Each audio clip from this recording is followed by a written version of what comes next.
Дорогие подписчики, зрители, от всей души хотим поздравить вас с наступающим Новым годом и сказать спасибо за то, что оставались с нами на протяжении всего этого уходящего года. Я тоже благодарю вас и желаю вам встретить своих близких друзей и родственников за праздничным столом. Это не политический праздник, который празднуют все, независимо от того, какими мы руководствуемся взглядами на жизнь. Это семейный праздник. Не жалейте добрых слов друг другу. Пусть все знают, как вы любите их. Пусть следующий год будет для вас лучше, чем этот.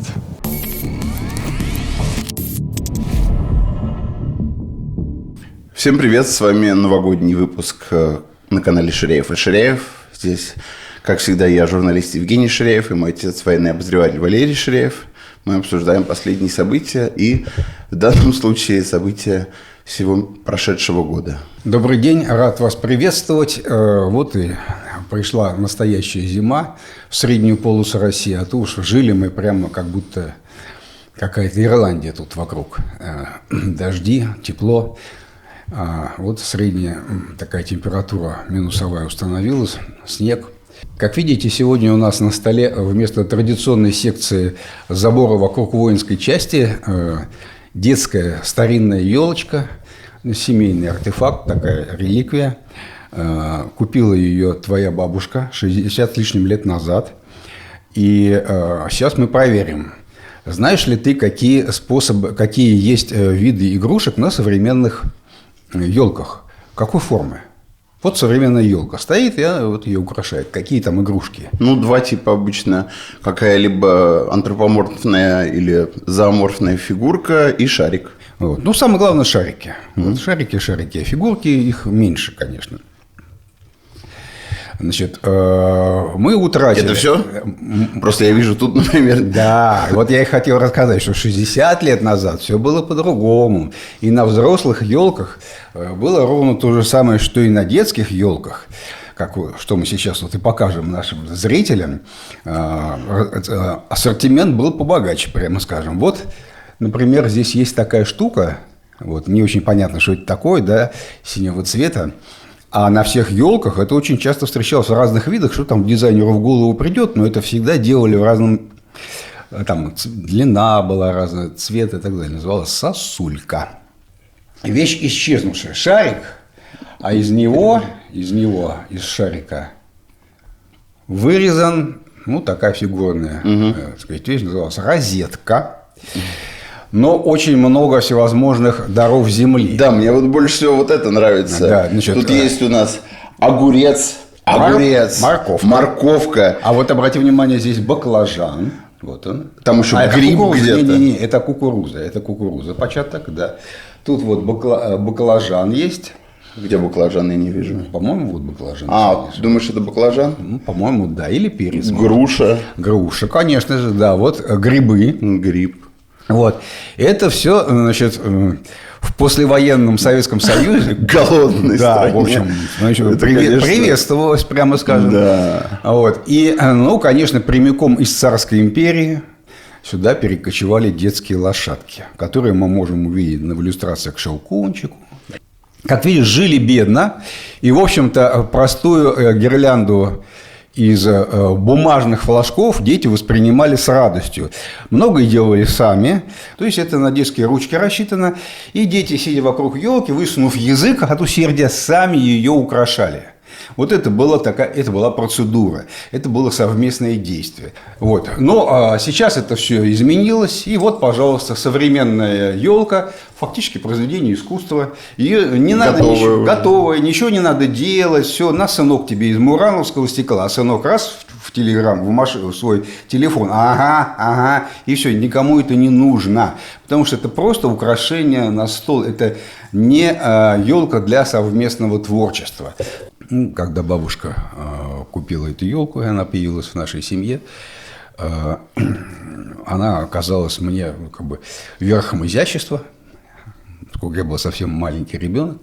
Вот. А сейчас мы понимаем, что это, в общем, совсем простоватая, прямо скажем, такая игрушка, но Люди были непритязательны в то время, и очень важно, что она вокруг себя собирала детей, которые ее наряжали. Очень было бы неплохо, чтобы в современном мире все-таки не в гаджеты дети утыкались в новогоднюю ночь, а у них был какой-то предмет, вокруг которого бы они творили, сами бы украшали.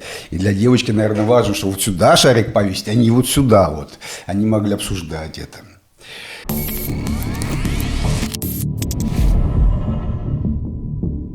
Да, но начнем мы все-таки небольшим кусочком, который является неотъемлемой частью нашей передачи. Это населенные пункты. В ДНР за минувшую неделю были взяты населенные пункты Свято-Покровская и Светлая, в Днепропетровской области Андреевка, в Запорожской области Заречная, в Харьковской области населенный пункт Прилипка и Высокая в Сумской области. В общем, во всех практически пунктах, которым уделяется главное внимание прессы и обозревателей, практически идут те же самые процессы неспешно. То есть группировка «Восток» воюет Гуляйполе и, в общем, продвигается там. И Гуляйполе уже в значительной степени находится под плотным контролем российской армии. Идет вскрытие линии обороны вдоль западного берега реки Гайчур. Значит, в нескольких местах, и там идет сражение вокруг Андреевки, в общем, Братского, в направлении на Братское. Но поскольку все события, если можно так выразиться, на главных участках фронта идут своим чередом, каких-то экстраординарных событий не происходит сейчас. Все-таки самое важное, о чем надо сказать, вот даже накануне Нового года, нельзя об этом не сказать, это события, которые происходят в районе Купянска, вокруг Купянска. И суть вот в чем.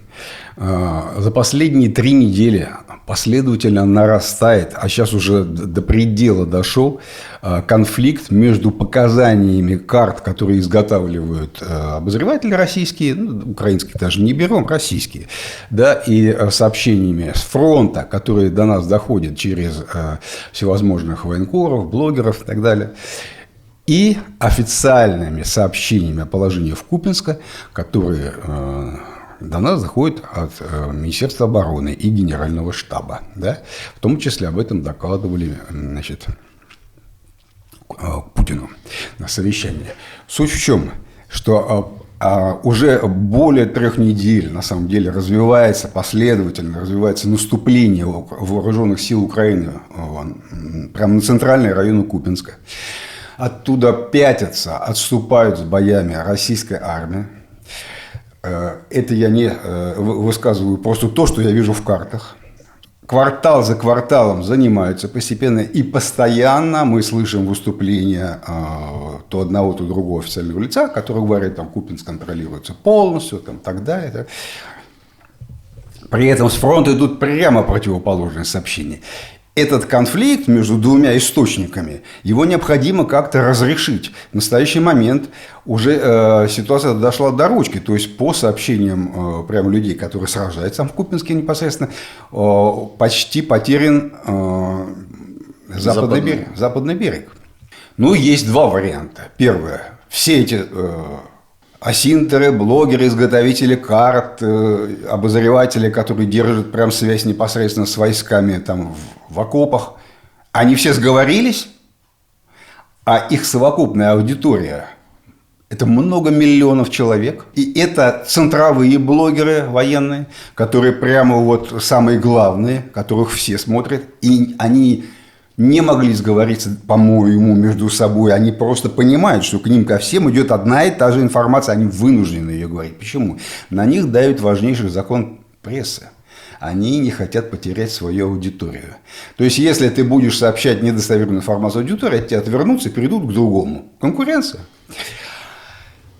Или, значит, то есть, или они сговорились, или командование группировки войск «Запад» подает наверх генеральный штаб, а оттуда уже Путину, недостоверную информацию. Вот.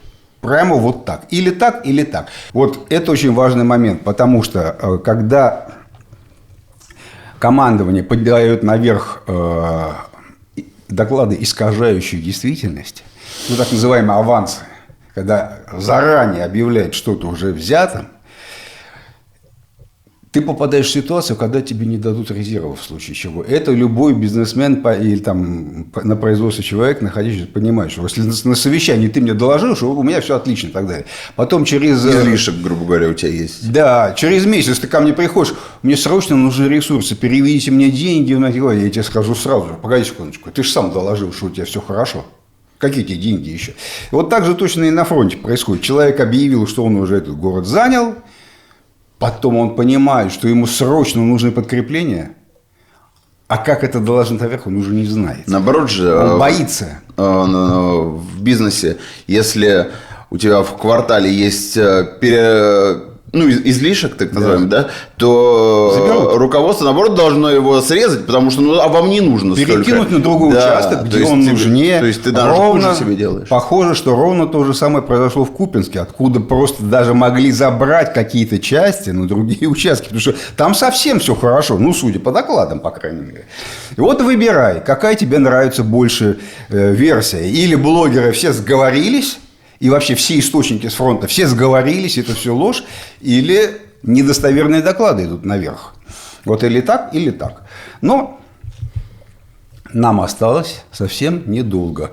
После, я думаю, Нового года будут предприняты какие-то шаги, и если туда пойдут на выручку резервы в Купинском, мы это увидим обязательно. Судя по тому, что ты говоришь последние месяцы, это вообще такая тенденция, по крайней мере, осени этого года. Это процесс. Это процесс, однозначно. А мы сегодня, я хочу вас предупредить, будем говорить о процессах, о длительных процессах, которые развивались на наших глазах или там шли на спад. Какие-то начинались еще в прошлом году. Какие-то начались в прошлом году, да. И поскольку каждый процесс состоит из множества событий, мы будем говорить и о событиях, которые наполняют эти процессы.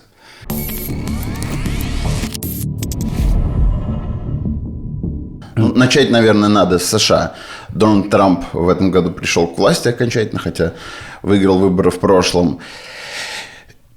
И много что поменялось. Самое главное, наверное, концепция внешней политики США. Уход из Европы в какой-то степени, ослабление позиции США в НАТО и вот это. Да, но это просто глобальное изменение, стратегические изменения. Оно не только важно там, для России и Украины, но для всего мира. Конечно, мы сразу почувствовали его настроение в его заявлениях и так далее, достаточно агрессивных поначалу. Там, хочу Панаму, хочу Гренландию, там, хочу Канаду. Но постепенно мы поняли, к чему он клонит, и все вот эти его проговоры, намеки о том, из чего состоят его убеждения, они потом материализовались в стратегии национальной безопасности. Это событие, которое подытожило все, что мы видели.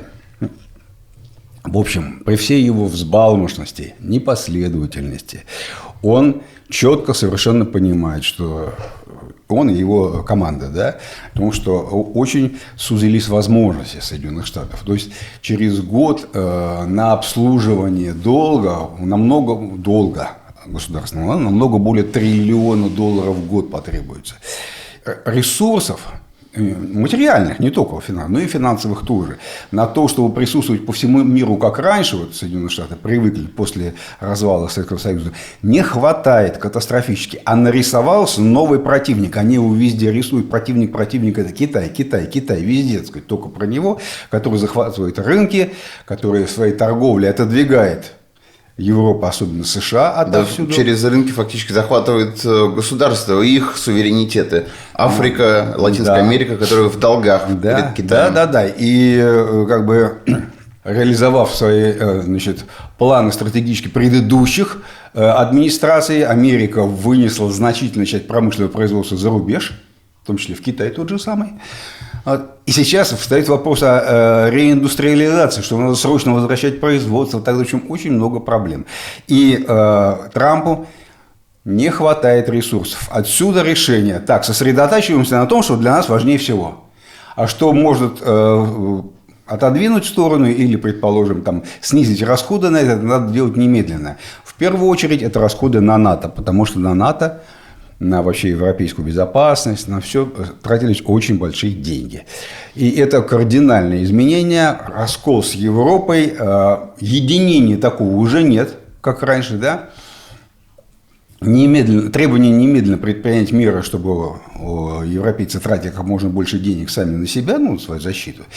Вот. И сразу же стал вопрос, а зачем нужна Украина, ну, как субъект, которую Америка поддерживает? То есть, в чем смысл с точки зрения вот такой эгоистической идеологии, да, вот, Трампа? Зачем? Если мы сосредоточились, как он в этой теории своей, так сказать, вывел, на теории Монро 2.0, то есть вот, наша Латинская Америка, сюда не лезьте, и Ближний Восток частично. Даже Ближний Восток уже не так много на него денег будут тратить, там специально это оговорено. Вот. Ну, а уж Европа. И делается вывод, что в принципе с Россией можно каким-то образом наладить отношения, замириться. И не тратить столько денег. Вот это прямое противоречие с Европейским Союзом.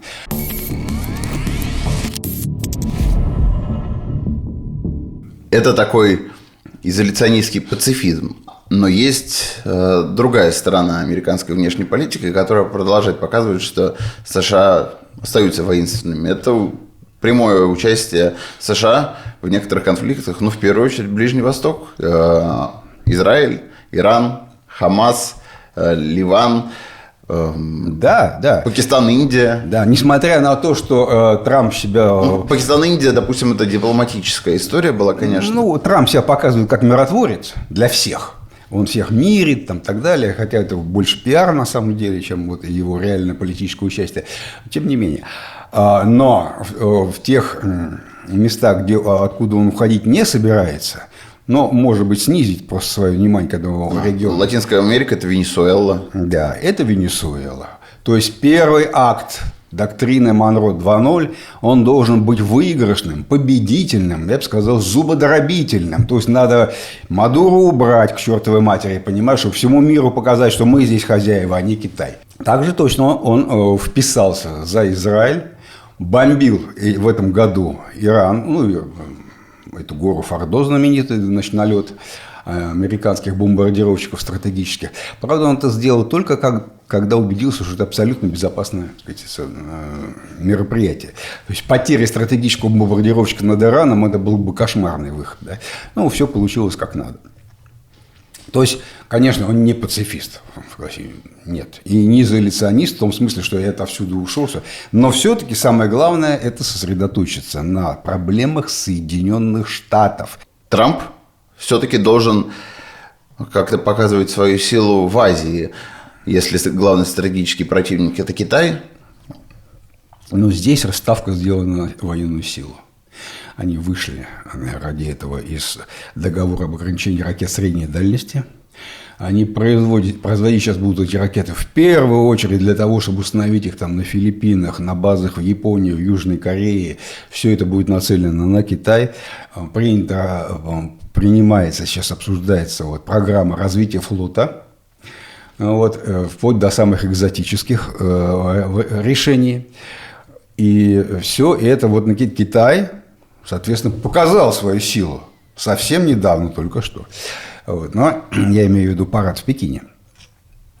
Но никаких таких вот настоящих планов замирения с Китаем я их не вижу. Вот это вооруженный ответ.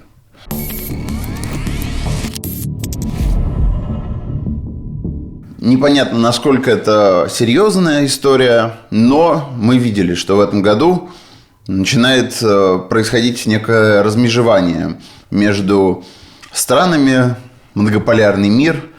Россия пытается наладить отношения с Индией, наладить долгосрочные партнерские отношения в производстве, ездит в Китай. Укрепить. Не наладить, а укрепить. Да, укрепить.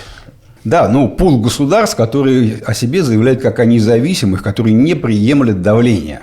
Трамп открыто попытался шантажировать и Китай, и Индию. В этом году он им угрожал впилить там какие-то зверские зубодробительные санкции. Не санкции, а это пошлины, да.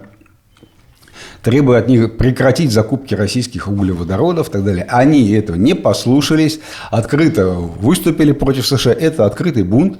И, в общем, по большому счету, Трамп понял, что не получается.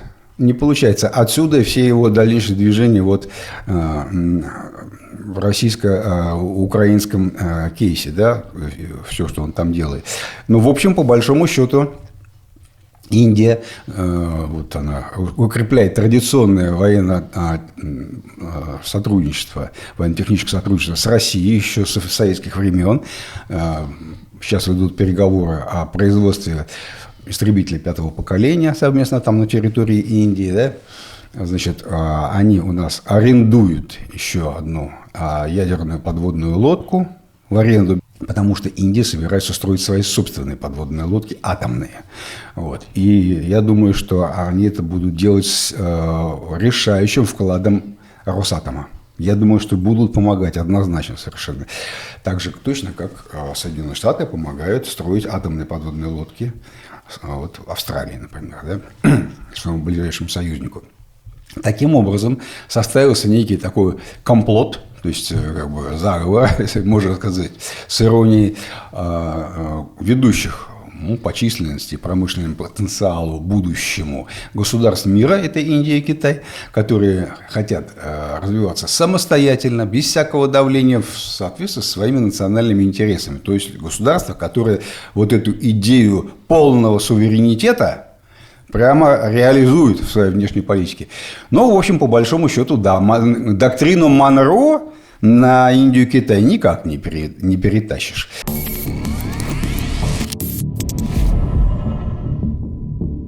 Ну и из всех этих предыдущих пунктов вытекает мирный процесс, начавшийся в этом году. Ну, основываясь на своих стратегических соображениях, Трамп, значит, решил, что надо как можно быстрее прекратить российско-украинский вооруженный конфликт. Ну, в нем еще и честолюбие играет, он хочет и как миротворец о себе заявить.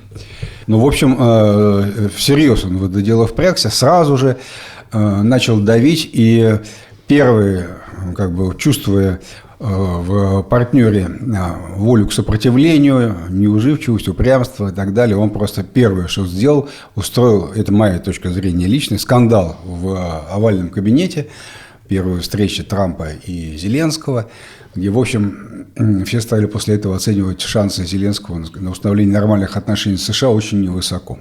Все поняли, что безоговорочной поддержки, такой, какая была при Байдене, уже не будет. И об этом, значит, заговорили и на Украине командование, и высшие, значит, политические, значит, чины в Киеве задумались крепко, начали лихорадочно искать способы, как с Трампом замириться. Но, в общем, им, конечно, помогли европейцы в этом смысле.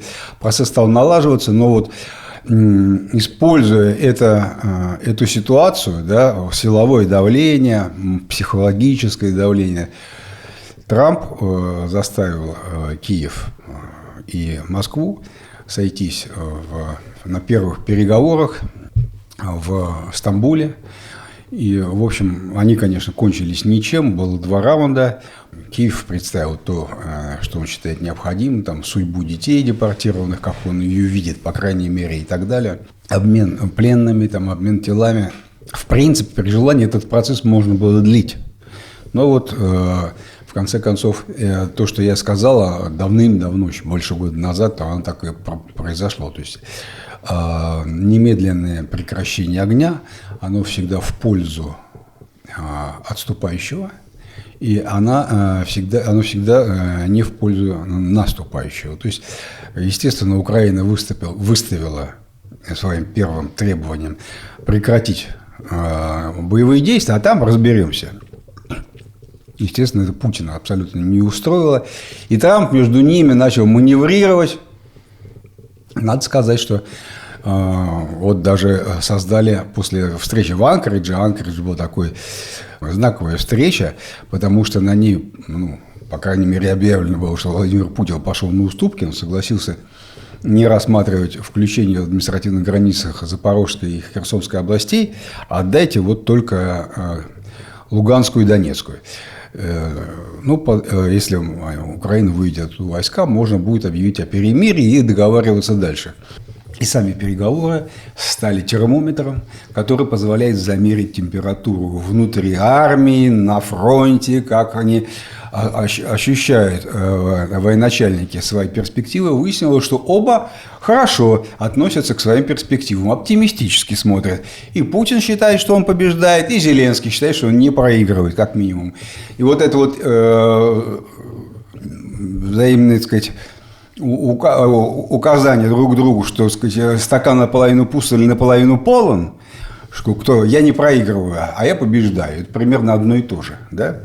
Вот. Но сейчас, в настоящий момент, стороны находятся вот на этом этапе. Вообще за год произошло четкое осознание во всех элитах и Соединенных Штатах, и уже наступает осознание в элитах Европы, что перспектив победы у Украины нет. Это, значит, российская армия владеет действительно стратегической инициативой. Все, значит, надо что-то делать. И вот этот процесс для меня – это процесс спасения Украины в том виде, в каком она сейчас есть, для Трампа. То есть Трамп спасает Украину. Вот так я считаю.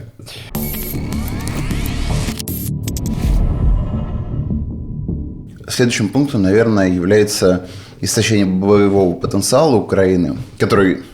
Вот этот процесс, он начался, наверное, все-таки осенью прошлого года, когда началось массивное наступление.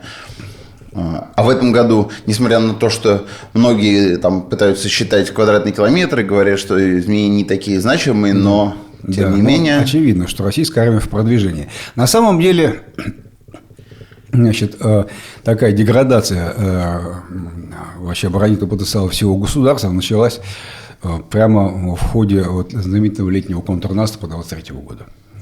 Вот тогда первые тяжелые потери начались, потом стало понятно, что восполнять их не получается. По большому счету, уже сейчас это не подлежит сомнению. Восстановить свой потенциал не получается. В результате год назад, в январе-феврале, еще Украина стояла на плацдарме в Курской области. То есть она еще в августе позапрошлом доказывала, что может проводить большие наступательные операции оперативного уровня. Сейчас, в связи с событиями в Купянске, она подтвердила, что она может проводить контрнаступательные операции корпусного уровня на выбранном узком участке какой-то период времени, не очень длительный, больше нет. То есть сейчас понятно, что вот могла вот так, а сейчас может вот так. А наоборот, со стороны российской армии, вот эти оперативные кризисы, которые постоянно были, раньше российская армия проводила наступление на одном участке выбранном единицу времени, сейчас такие наступления идут на 2 и даже на 3 участках одновременно. Дальше будет больше. Я не могу комментировать данные сторон о росте численности российской армии, но данные о уменьшении численности украинской армии, они имеются, да, действительно. И сейчас уже совершенно очевидно, что за этот год, что тактические кризисы стали перерастать в оперативные кризисы. То есть температура по больнице все повышается и повышается, средняя. Ну и важнейшим элементом такого явления является дезертирство на Украине, да? Да, она часть процесса деградации оборонительного потенциала ВСУ, потому что не получается восполнить в необходимых количествах потери.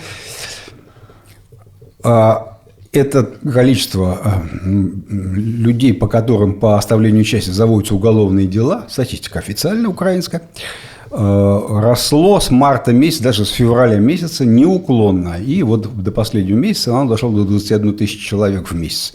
Сейчас это все засекретили. Больше мы официальных цифр, наверное, не узнаем, если только украинские журналисты не раскопают, не расскажут всему миру. А так, вообще-то говоря, это возрастающий график. И все хуже и хуже. Это означает, что если у России проблем с наполнением нет, ну, то есть хотя бы на том же уровне стоит все, как есть, то проблемы возникают у Украины. То есть не русских стало больше, а украинцев стало меньше. Вот. И это еще ведет к тому, к ухудшению качества личного состава. То есть кого успевают вот эти органы ТЦК взять, затолкать в автобус там, и привезти на свой сборный пункт.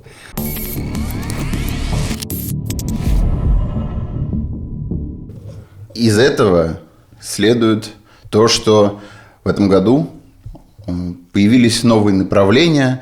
А в какие-то направления неожиданно произошли такие продвижения быстрые, которых, казалось бы, никто не ожидал, но я имею. Да, например, вот Покровск, Мирноград, это совершенно точно, так сказать, там, год уже шли вокруг него бои, и так далее. Все это такая длительная операция. Вот, например, прорыв под Северском, или прорыв на Доброполье, или неожиданный прорыв через реку Янчур, вот, группировки войск «Восток».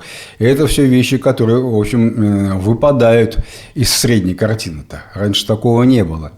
И вот мы обсуждали недавно прорыв российской армии в сторону Константиновки тоже. Вот их все больше и больше. И, конечно, городов самих занято-то за этот год немного. Нет. Ну, начать можно с Курахова. Это был январь еще прошлого года. Этого года, январь. И еще долго очень Украина оспаривала контроль над Часовым Яром. Тем не менее, Часов Яр еще в июле можно твердо записать на 99%, так сказать, уже в зоне уверенного контроля российской армии. Можно, конечно, обязательно, надо сказать, про Северск. Главные города, которые вот, обсуждали, вот, мы говорили, что это главное сражение осень 25-го года, да, это Покровск, Мирноград. И, кстати говоря, прорыв на Доброполье, я считаю, частью этой операции. Невозможно его оторвать отсюда. И закончилось это вот, под Мирноградом, вокруг Мирнограда, я думаю, все закончится, или до Нового года, или сразу вскоре после Нового года. И, конечно же, города, которые по дороге брала группировка войск «Восток», населенные пункты крупные, там, как Великая Новоселка, они двигались прям через целый ряд населенных пунктов, и сейчас уже стоят у Гуляйполя, и значительную часть Гуляйполя уже контролируют, и вероятность взятия Гуляйполя очень высока вот в ближайшее время, да. Это вообще какой-то феномен. Пока там наверху, на севере, вот, огромные массы вооруженные сталкивались в битве вокруг Мирнограда и Покровска, 150 тысяч там только российских войск было сосредоточено. Вот гораздо южнее, в сторону Запорожской границы, продвигалась спора и практически без остановок вот эта вот группировка войск «Восток».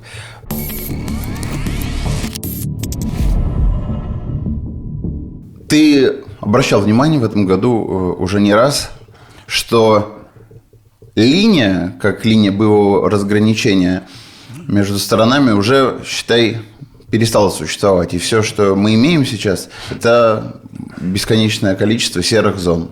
И вот этот процесс расширения серой зоны, он на наших глазах шел. Вот именно процесс. Самый настоящий. Он сейчас дошел до 15 километров. Начинался он с 2, с 3, с 1,5. Бывает, где серая зона совсем коротенькая.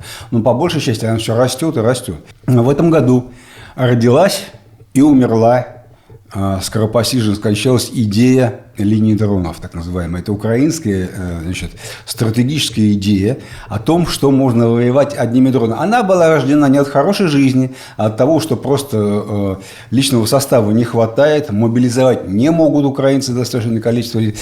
Но где людей взять? А давай без людей. Вот посадим одних операторов там, на большие пространства, которые будут их контролировать и уничтожать все, что они видят, там вот 15 километров вот эти самые.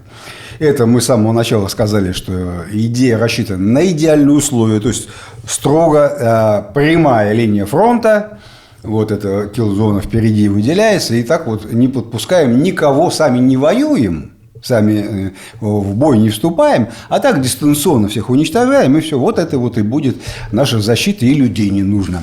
Значит, это полностью опровергнуто действительностью. Все бои в городах, которые мы сейчас только что обсуждали, говорят о том, что без человека ничего не получается, никакая линия дронов во время при изгибе фронта и во время окружения не работает, потому что там все смешивается, и эти линии фронта друг на друга накладывают. Во-первых. Во-вторых, в России созданы аналогичные, даже, может быть, и лучшие собственные силы беспилотных аппаратов, которые такую же аналогичную киллзону развернули в ту сторону, на украинцев. Их надо 30 километров уже, понимаешь, 15 сюда, 15 туда. Все. Это значит, вот у тебя 30 километров непроходимая, как говорится, территория, которая на самом деле не является прямой. Она всегда и изгибается, и там еще и складки местности, а плюс к этому еще мы сейчас, как видели, есть такие вещи, как туманы, как погодные условия, дожди и все остальное, когда дроны не летают. В общем, все, фиаско. Без человека, без сапога на земле, как говорят американцы, не будет ничего. То есть и сама идея, она была такая умозрительная, такая чисто теоретическая. Не вышла, жизнь ее не подтвердила. И одновременно с этим стремительно теряет актуальность сама идея буферной зоны. Что буферная зона – это такая зона, которая не позволяет обстреливать сопредельную страну. Вот ты устроил буферную зону, там, условно говоря, там, в Харьковской области, да? Украина подтащила артиллерию, обстреливает, а до, допустим, Курской или Белгородской области дострелить не могут. Потому что вот эта буферная зона мешает. Сейчас с развитием беспилотных аппаратов, когда они летают уже на 30, на 50, на 90 километров, все. Уже нет никакого смысла говорить о Хаймерсах, об этих, о БМ-21, ну, Катюши, да, в смысле, Град, система Град и так далее. Дроны перекрывают любую буферную зону, абсолютно любую. И тогда буферная зона превращается в зону контроля, которая препятствует наступлению. Ну, то есть, я не могу наступать через нее на тебя, то есть, на твою территорию туда, а обстреливать сколько хочешь.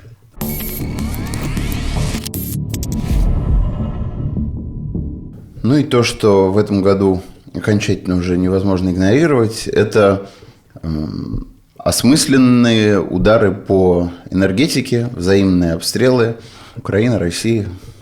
И этот процесс был не то чтобы спровоцирован, но, по крайней мере, активизирован политическими соображениями с началом переговоров. На переговорах надо было показывать результат, а Украина посчитала, что гораздо проще результат не на поле боя показать, ну, захватить какой-то город, провести контрнаступление там, и это показать Трампу, да, а, предположим, просто уничтожить, ну, не уничтожить, а приостановить работу какого-то крупного нефтеперерабатывающего завода. Вот у тебя горят заводы, это и есть твой результат. С марта по май он действовал даже с февраля по май еще действовал этот взаимный мораторий. Украинцы начали эти налеты, потом начались ответы, и где-то с июня месяца, некоторые считают, что с конца июня, началась массированная кампания, осмысленная, очень расчетливая кампания ударов по украинской электротехническому хозяйству, вообще всей энергетикой в том числе. Произошло такое важное событие в этом году, зимой. Это событие. С 1 января прекратился транзит, как я уже говорил, газа. То есть Украина прекратила через себя в Венгрию и в Словакию прокачивать газ. Как только русский газ ушел из украинской трубы, исчезла всякие мотивации накладывать на себя ограничения по этому поводу у российского командования. Что, труба пустая, денег мы не получаем, все. И начались бомбежки еще и газового хозяйства, чего раньше не было. Идет совершенно очевидный просчет последствий. Разведка российская наблюдает, смотрит, где настоящие разрушения, где они прикидываются, я имею в виду местные власти, только объявляют о разрушении, на самом деле нет. В общем, по большому счету, запас мощности еще велик. Поэтому это такого вот эффекта прям неожиданно, быстрого, прямо вот сиюминутного не дает. Вот. Ну и, конечно же, сейчас уже все видят, что расчет строится еще и на зиму. Еще и на зиму. Как себя жители будут чувствовать, когда начнутся вот эти отключения. А они начались.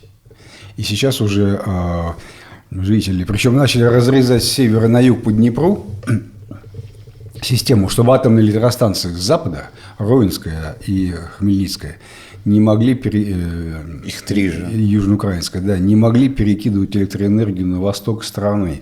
Именно эти сейчас, потому что на востоке уже разбомбили, вывели из строя гидроэлектростанции, ну, те, которые на Днепре стоят, еще многочисленные.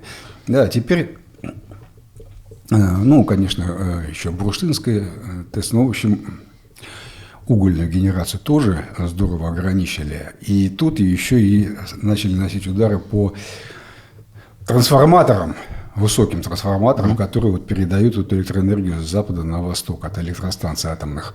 И, в общем, очень значительная часть столичных жителей живет в крайне неудобном положении. То есть у них отключение 12-16 часов в сутки. А потом дошло до того, что, в общем, уже и вроде как бомбежки нет, а отключения продолжаются. То есть не успевают электрики вот свое хозяйство ремонтировать настолько оперативно и быстро, чтобы сразу запускать электричество. Не выходит.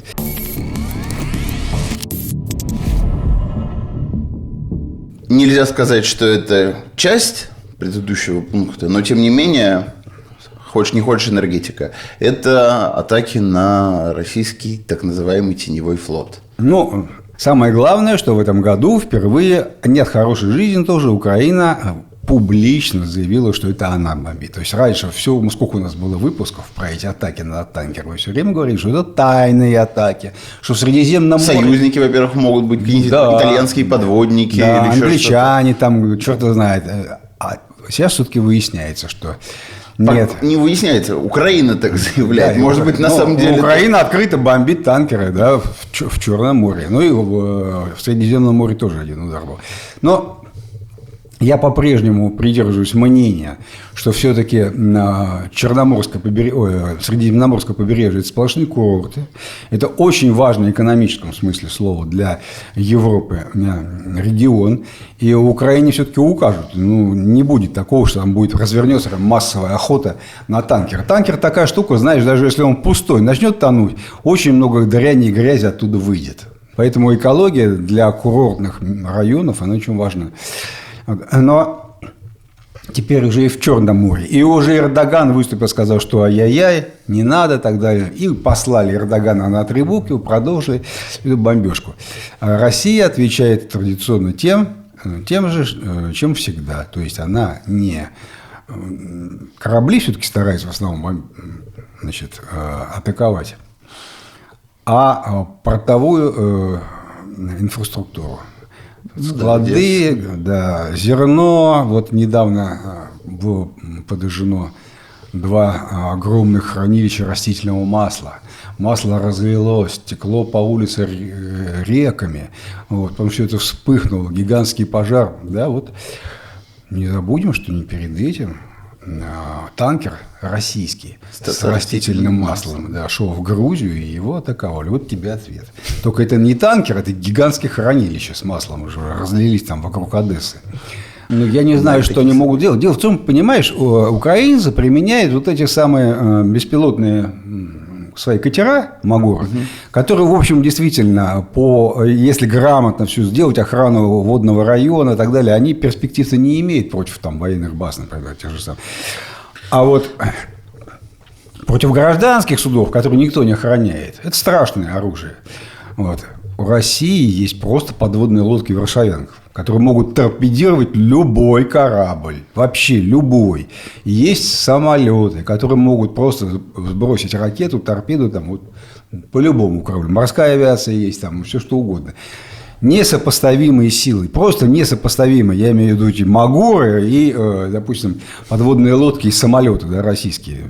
Просто возможностей больше в России. Больше. Но при этом есть вот такие самоограничения. Если Россия начнет использовать военную авиацию для таких целей, тогда и Украина может начать использовать там F-35 какие-нибудь. Нет, у них нет F-35, у них есть F-16, ну пусть используют, пусть попробуют. Да.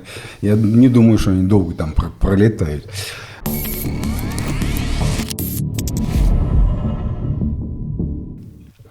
Ну и напоследок вопрос военной техники, вооружений, того, что в этом году произошло такого, чтобы ты выделил как отдельный процесс, да? Все процессы, которые связаны вот с изменением в применении вооружений и их производства, они все проистекают от адаптации к новой тактике российской армии. Я имею в виду тактики инфильтрации, действия по 1, 2, 3 человека, просачивания в города. Украина, кстати говоря, восприняла эту тактику и сейчас вот в Купинске она ее показала, как она ее умеет точно так же использовать. Обрати внимание, что бронетехника почти исчезла, с линии боевого соприкосновения ушла вся в тыл, танки стреляют из тактической глубины, и резко снизилась в этом году, прям тенденция такая, снижение количества потерь бронетехники, танков и других бронированных машин. И количество личного состава при организации штурмов вот таким способом, как ни странно, тоже падает, в отличие от тех штурмов, которые применялись раньше. А теперь, что касается других вооружений.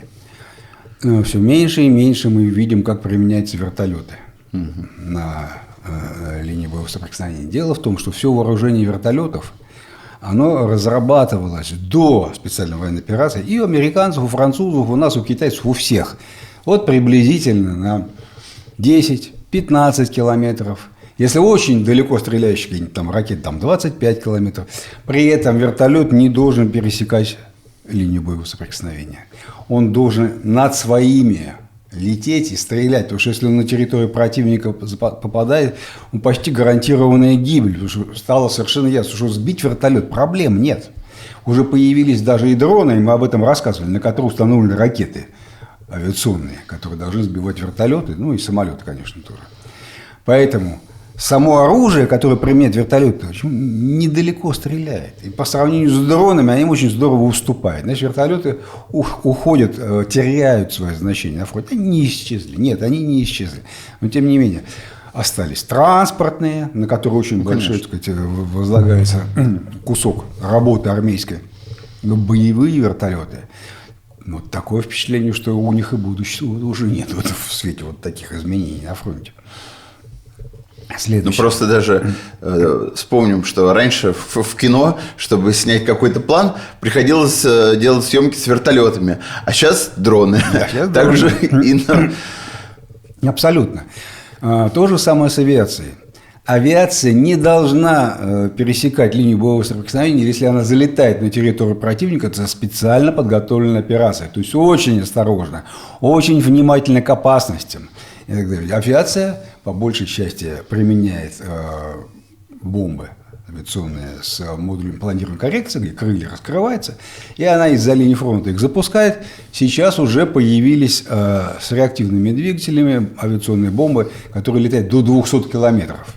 Поэтому авиация тоже в другом сценарии.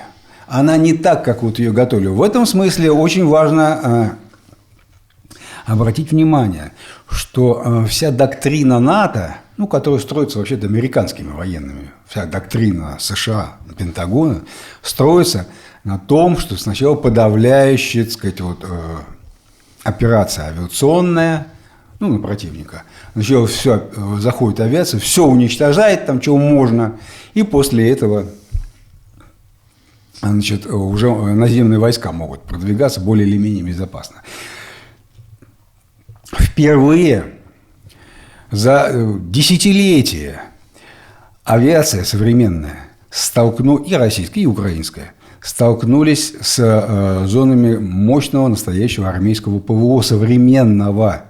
Не так, как вот все практически предыдущие войны, Пентагон бомбил арабов, Израиль бомбил арабов, в общем, доброго слова сказать не могу, по большому счету. И впервые сейчас оказалось, что а если настоящее ПВО, вот такое, которое в Советском Союзе планировалось, там, зонами такими огромными, перекрывающимися, дальнобойной средней дальности, а их прикрывают еще и малой дальности комплексы, все это вот вместе. Получается, что совсем не так все просто, как американцы рассчитывали. Поэтому это все будет переосмыслено, с моей точки зрения, обязательно, так же, как и роль надводных кораблей, крупных надводных кораблей, все это будет переосмыслено. Что касается артиллерии. Она, как ни странно, не исчезла. До 70% ее работы делают сейчас дроны. Но, тем не менее, при определенных условиях задачи артиллерии сохранились. Что самое интересное, оказывается, буксируемая артиллерия оказалась в выигрыше перед самоходной артиллерией. Самоходные артиллерийские установки сейчас не приветствуются ни российской стороной, ни украинской стороной. Оказалось, что они очень уязвимы. При том, что они на колесах, там, на гусеницах ездят, все понятно. Их легче выследить. За ними большие следы огромные. Вот, и их даже спрятать труднее. Намного. Впервые это стало понятно, когда завезли первые эти буксируемые гаубицы «Три топора». Еще в 22 году. Ну, она 4 тонны весит, ее можно зацепить сразу вертолетом и перетащить на какую-то другую сторону. Очень удобно. Потом стало понятно, что и просто в обычных условиях ее же можно, раз она 4 тонны, зацепить просто газелью. Очень джипом каким-нибудь. Хватаешь и понесся. Их гораздо проще прятать. Они дешевле стоят, если они гибнут. Если они гибнут, они дешевле стоят значительно.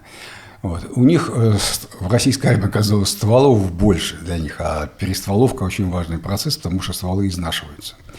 Ты, я так понимаю, намеренно опустил важнейшее техническое нововведение в этом году, ну, которое, понятно говоря, не первый год уже используется в российской армии, но в этом году произошло качественное изменение. Да. Были созданы войска беспилотные. Пропустил, наверное, в первую очередь потому, что мы очень много об этом рассказывали. Очень много. Ну, конечно, когда мы подводим итоги года, надо сказать, что вот, ну, по мнению Белоусова, в августе произошел этот перелом. Источники прямо из окопов, они по-другому это описывают. Но, тем не менее, действительно, в этом году пошел прям вал. И беспилотники, их роль не просто увеличилась, они стали более гармонично, что ли, применяться во взаимодействии друг с другом, в совокупности. Как мясорубка, вот, она состоит из нескольких деталей. Там шнек, ручка, там нож и так далее. Они все работают в превращении, в взаимодействии друг с другом, а по отдельности будет гораздо все хуже. Вот. Ну вот приблизительно так. И вот эти войска беспилотные, которые, в общем, по большому счету, их ядром является вот этот центр Рубикон, центр применения, они еще год будут целый развиваться. Что интересно, мы до сих пор не имеем командующего беспилотными войсками России. Нам назвали имя его заместителя. Да, заместитель выступил, там все рассказал, да. Все. А кто командующий, нет. Я так чувствую, за этим такая идет административная битва, там, понимаешь.